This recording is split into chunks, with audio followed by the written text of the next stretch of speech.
Oi meninos, aqui é a professora Valéria Terra. Irei passar para vocês algumas explicações do PET de Língua Portuguesa dos segundos anos, semana 3. Eixo temático, compreensão e produção de texto. Conteúdo relacionado, gênero textual. Nesta aula nós iremos identificar as funções do artigo de opinião, em quais suportes eles são veiculados e o objetivo comunicativo desse gênero textual. O texto que nós iremos utilizar nesta aula é o que já vimos anteriormente. Pandemia de coronavírus é um teste de nosso sistema, valores e humanidade. Letra A. Qual gênero textual o texto pertence? Trata-se de um artigo de opinião.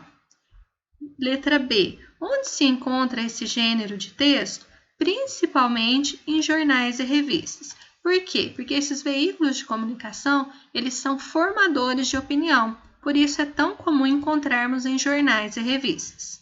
Letra C. Para que serve?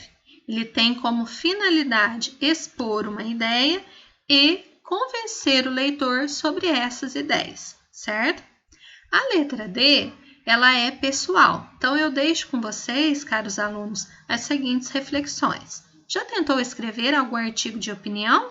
Qual? Como foi? Sobre o quê? Deu certo? Então, sugiro a vocês que, se não escreveram ainda um artigo de opinião, leiam bastante e tentem escrever. Por quê? Porque o artigo de opinião é um gênero textual muito comum nos vestibulares. Inclusive, aparece como proposta de redação, certo? Então, se não escreveram ainda, sugiro que tentem escrever. Letra E. Procure na internet ou revista um artigo de opinião. Leia e compare com a estrutura que você preencheu no quadro.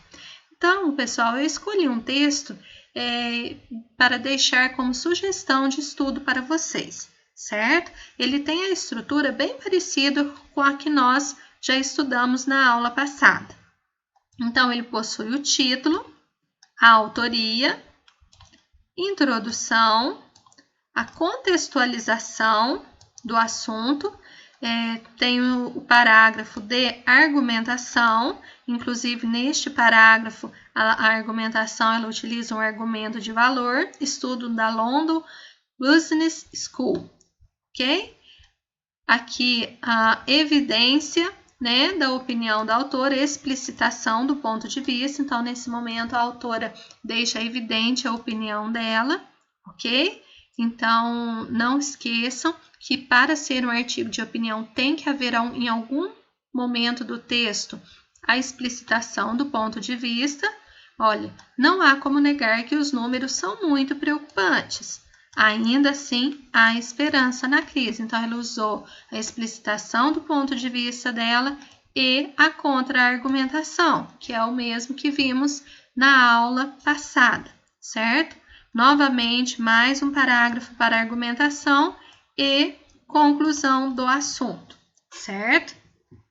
Vejam, enquanto vocês forem estudar, que este texto ele utiliza a linguagem formal, a linguagem culta. Então, em nenhum momento há gírias, nem linguagem informal, certo? A linguagem que deve ser utilizada neste gênero textual é a linguagem formal, ok?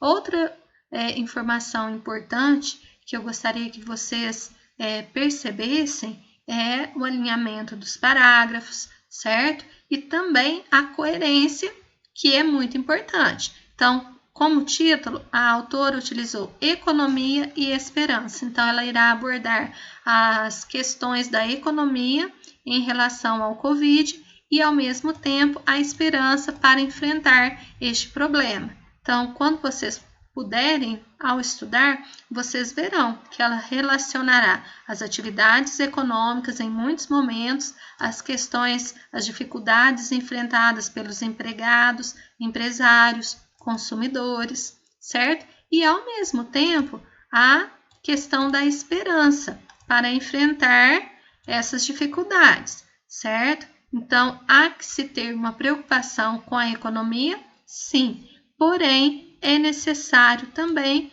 que ocorra, que haja o sentimento de esperança, mesmo diante de tantas dificuldades, certo? Alunos, essas são algumas questões que eu gostaria de compartilhar com vocês referentes a esta aula. Um abraço a todos, fiquem com Deus, até mais!